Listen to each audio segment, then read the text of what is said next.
Our podcast, where together we're learning how to have peace in the process of everyday business ownership by improving one step at a time how we think and what we do. I'm your host, Amy Stout. Welcome back to the podcast. I am so excited today to be sharing about the first of 3 key hires that were huge steps forward in making the necessary changes in my business that I talked all about in the last episode. So last episode, number 54, was called I'm Making Some Changes because things just aren't working how they currently are. Things are much better than they once were, of course, but there are still some core things that are not functioning well that are still causing me a lot of weariness and exhaustion. And so I knew that I needed to take some more drastic measures. And so that's kind of what I was setting up last episode. So this is kind of going to be a very connected series, episodes 53 through 59. And if I were to encourage you to listen to any string of episodes, it would be those. A lot of times our episodes are kind of one-off, but this is more or less a series because it's telling a story of me having a hard time figuring out what's wrong and then making those changes. And this episode 55 is the first of 4 episodes that are basically revealing 4 big key changes that I'm making. So needless to say, there's been a lot going on in the last few months of our lives. And I mean, obviously that started with the announcement that we moved, right? And then into now, I'm going to be talking more about some business changes, but you'll see kind of at the end, it all ties back together into life and business. And so I'm basically taking the story of what's happened and sharing it in 7 different parts. And so I would really encourage you to listen to the whole thing. And my hope is that it's encouraging to you, maybe helps you have some realizations that, if there are things that you are doing that aren't working, maybe it helps you start to process those things. I've gotten a lot of messages like that from people listening to my episodes, and it literally means the world. It means more than anything to hear that this is impacting you. So with that said, today, I'm going to be talking all about my experience of hiring a bookkeeper. And this starts kind of like I hired a bookkeeper because I needed to hire a bookkeeper, and then it turns into like my bookkeeper changed my life. So it's going to be a really fun arc of a story today. But I'm going to be basically just sharing like how adding a bookkeeper to my team really changed and revolutionized my business. So like I said, I first hired my bookkeeper out of necessity. So we have a CPA who does our taxes, and he advised us at a certain point in our business income that it would make more sense tax-wise to be taxed as a corporation instead of as us being self-employed. And so last year, we turned our business into being taxed as a corporation, which means that Luke and I had to become on the payroll of our business.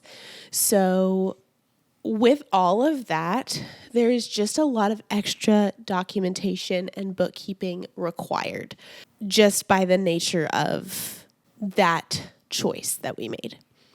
And I knew that I was not the person to try to take on that bookkeeping.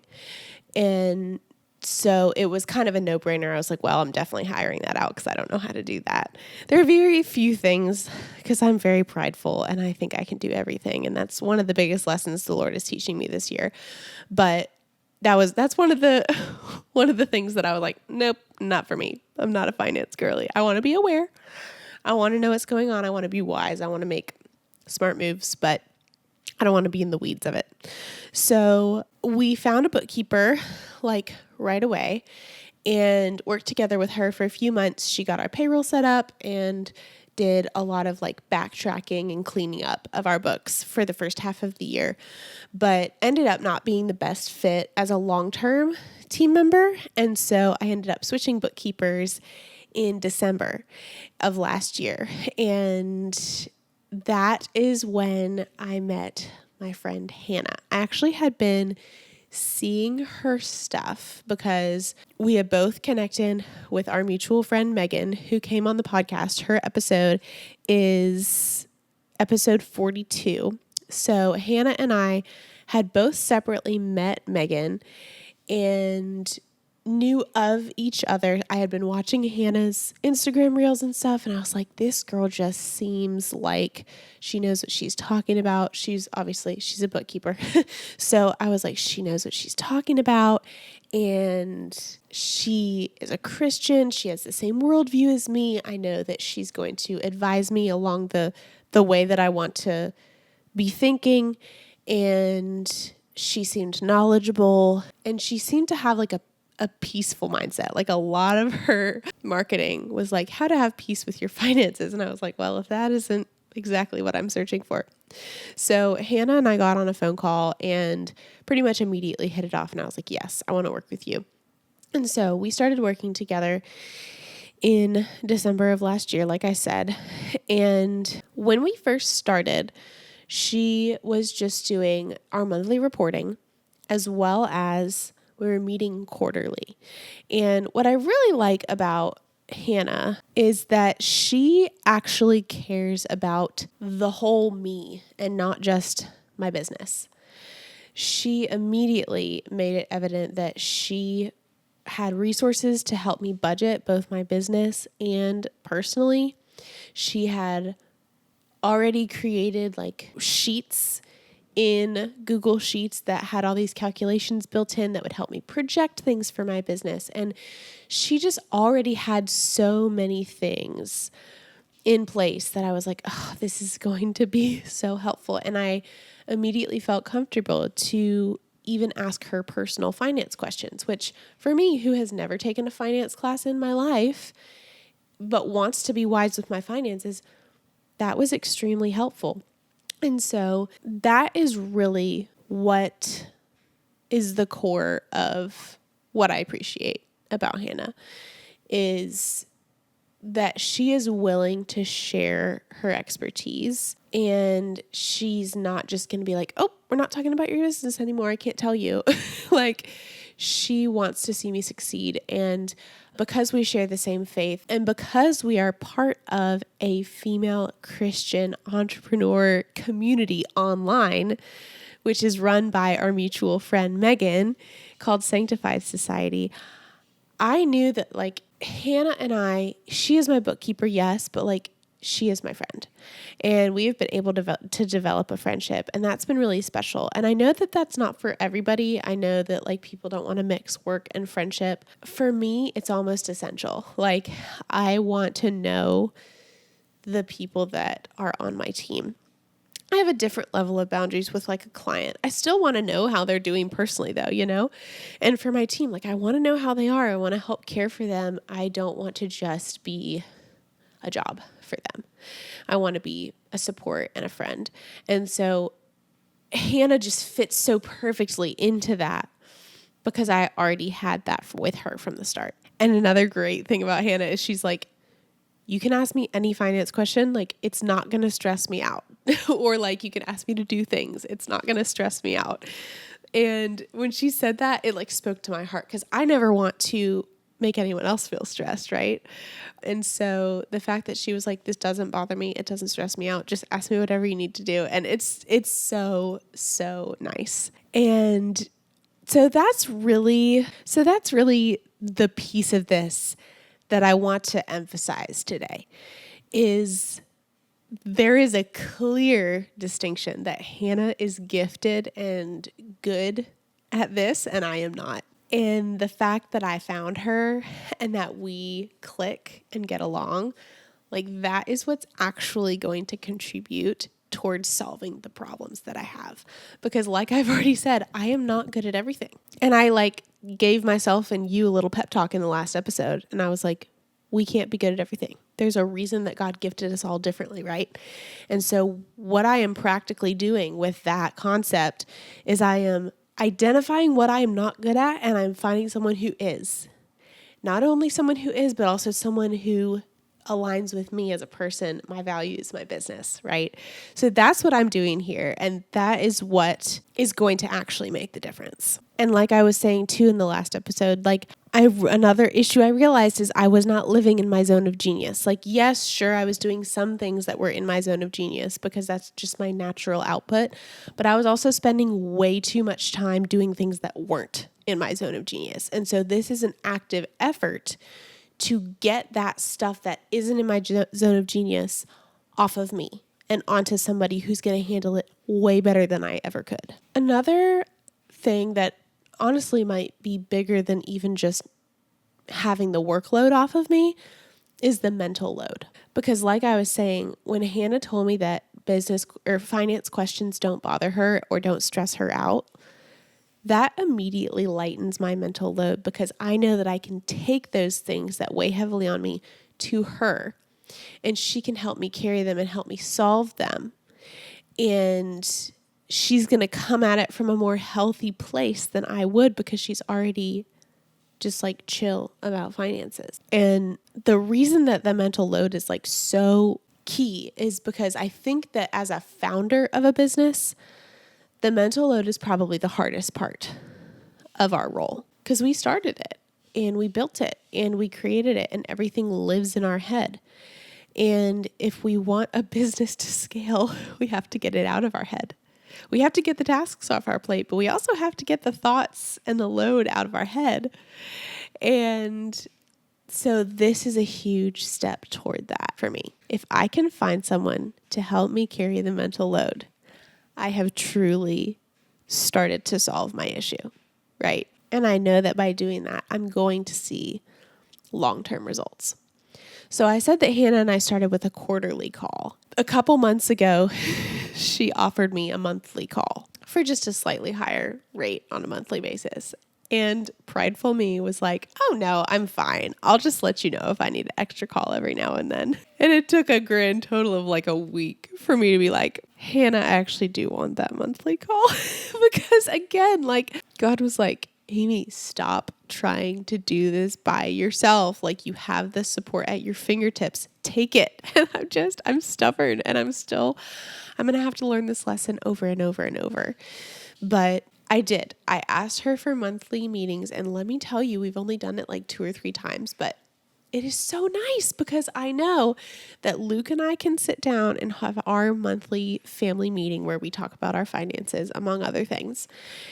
And I planned it so that within the same week that Luke and I have that meeting, I also meet with Hannah so that if I come out of the meeting with Luke and I'm stressed about anything, I can just know, I'm just going to have a chat with Hannah about that. I don't have to worry about it. The fact that that system is just set up, that I know that there is a time to address my finances with my husband, there is a time to work on the financial tasks on a monthly basis, and there is a time to meet with my financial professional on a monthly basis. The amount of peace that gives me, I can't even tell you. Because it's like if the thought pops up in your head, you have a place to put it. It's not just floating around waiting to figure out. I'm thinking about this. It's like the metaphor of like your home, like everything having a place in your home. If something doesn't have a place, a designated spot that it belongs, it's just going to float around and bother you and be out, right? It's the same type concept, like having a place to put your thoughts. I really had never thought about that before. That just came up. But that is really what it's like. That is what systematizing does for you. Creating systems creates homes for things, and hiring people is part of building those systems, right? And so this particular system that I have for my finances is I meet with my husband once a month. I have a financial checklist once a month, and I meet with my bookkeeper once a month. And that is the system that keeps my finances neat and orderly. There it is. And a lot of the time my meetings with Hannah are me just like spiraling and freaking out and her just being like, Amy, everything's fine. You don't have to worry about that. And there's a lot of value in that too. Just to have someone else who knows what they're talking about tell you everything's fine. I'm like, oh, okay. All right. Like that is also so helpful. And another piece of being a founder that like sometimes you just feel like you're alone in it. And so having those trusted people in your corner to go to when you're spiraling, so helpful. So yes, hiring a bookkeeper has absolutely changed my business because it has started to help my mental load.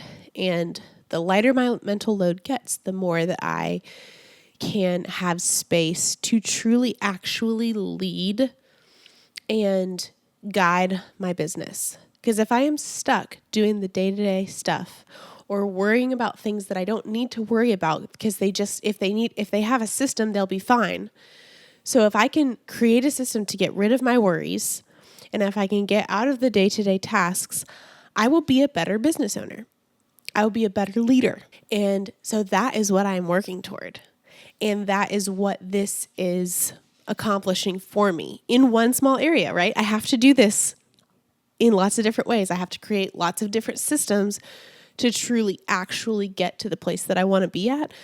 But this is a really big one. And I could not get to where I want to go without putting these in place. I have really big dreams, and I have full faith that I'm going to meet them if that's what God wants for me. And I know, like I said, what the Lord is teaching me this year is that I cannot get there by myself. I am limited. I will come to a point where I can't go any further on my own. And that is where, first of all, my strength should not be coming from within myself. I should be depending on God to give me the strength that I need every day to act. But also, we are not created to do business alone. I already talked about this last week. We're not created to do this by ourselves. We need the Lord. He is what is going to provide us that inner strength, but He also works through other people in our life. And we need to be with them. We need to interact with other people. We need to build something with other people if we want to get anywhere. I mean, who knows, like, what business got to mega millions of success with one person? Like, that's just not how the world works. So what I am doing is, if I know that I have these big dreams, I know that I want to get to them. I know that I can't get to them alone. So I'm bringing in strategic people that are going to help me get there. So that is basically what I'm in the process of doing, is identifying those key people, the key roles that I need, finding the right people for them. That might be the hardest part. And then bringing them in and integrating them into the business and designing a role and a system for them that is going to serve the business as a whole and allow me to live in my zone of genius and get rid of the things that are not my zone of genius. So my end goal, and the thing that I think probably most CEOs, the point that they get to, is they only do the things that only they can do. So their calendar is not filled with things that could be delegated or outsourced. It is pared down to just the things that only they can do. And that is what I'm going for. I know that I have a while before I get there. I know that I have a lot of things that I need to do, but that is what I have in mind as I am adding these different pieces into my business. And having systems in my business, which includes team members and other people working in my business, is what's going to get me there. But the process is just drawn out because it takes time to discern what you need. And it takes time to find that person, and it takes time to train them. So instant gratification me struggles, but I know that I am making progress, and I know that it's going to be worth it. And so I'm just currently in that stage of setting up those systems. And so sometimes I am still really weary. Actually, most of the time I'm still really weary. But we will get to a point where I'm not. And I know that everybody that I've brought in actually cares about me and my well-being and supports me. And everything that I tell them that I'm working on, like, I get support.